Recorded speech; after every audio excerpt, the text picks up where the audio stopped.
Hello, this is Rebecca Reed. I'd like to show you today how you can make your own timeline for historical events.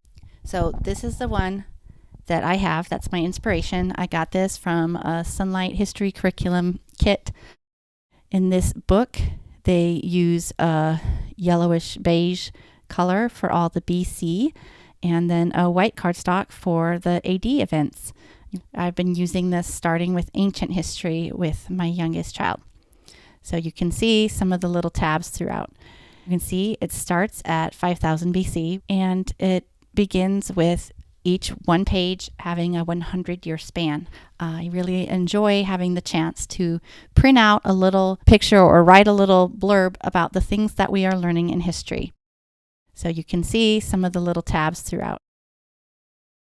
When we get to about 200 BC, you can see each single page has 50 years instead of 100. As I said, when you get to 80, the cardstock becomes a white background.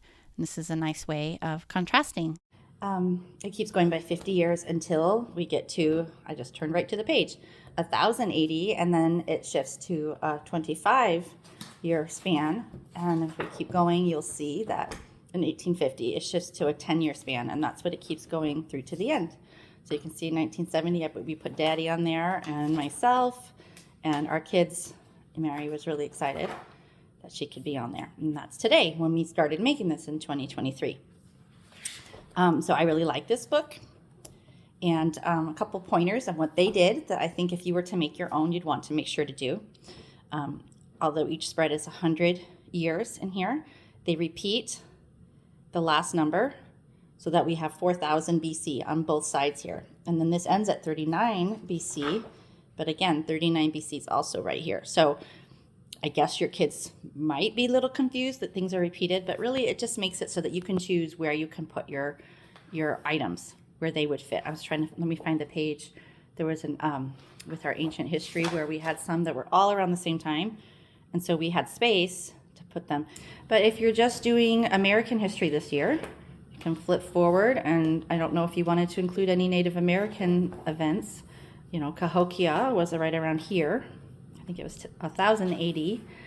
And then, of course, we have the explorers starting to come right here in, actually, this is a 25-year spread here. So you can see 1400s. And we can start putting all those explorers in as we talk about them. So if you wanted to do this yourself, let me show you what you can do for that.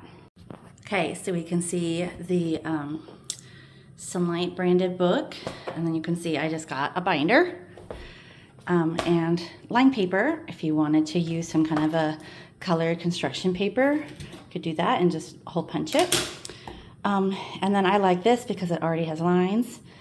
But I can use a ruler to keep it straight. You'll notice it doesn't go all the way to the edge, and then we repeat those numbers to make it a little easier. So I'm just going to show you how I would do it with a pencil. Once I know that I've got the hang of getting everything straight, I could do a pen or a marker or whatever I want. Okay, so you will see that one and then the one I created. I didn't want to get too close to the margins here, so I put mine at 1500 actually. I would make the line go a little farther, but put the tab, since I'm doing line paper, I put it right on this line here. The line continues though, so I don't want to make it look like time ends on any of these pages. In this book, they have really much larger for the every 10 years. So maybe I should have done that too, but I can do it however I want. You can label it with a different color if you want. And then you have your own timeline, and you can write, or you can put on little pictures like I did. Maybe you saw things that I had from my ancient history curriculum that kind of illustrated it. So whatever curriculum you have, you can keep using this. The great thing about using a binder is you can start with a really thin half-inch binder with whatever year you're learning, and then you can keep adding to it for however long that you want to keep learning about history. I really like how this one even goes into the future. So hopefully that will give you a nice incentive for getting started and learning about history. Start with today, counting by 10 years, and then go back and maybe in the 1800s, make it into 25 years. And then if you go even further back, go into 50 years. So hope that helps you get some ideas on how you can set up your own timeline for your homeschool history. Talk to you later.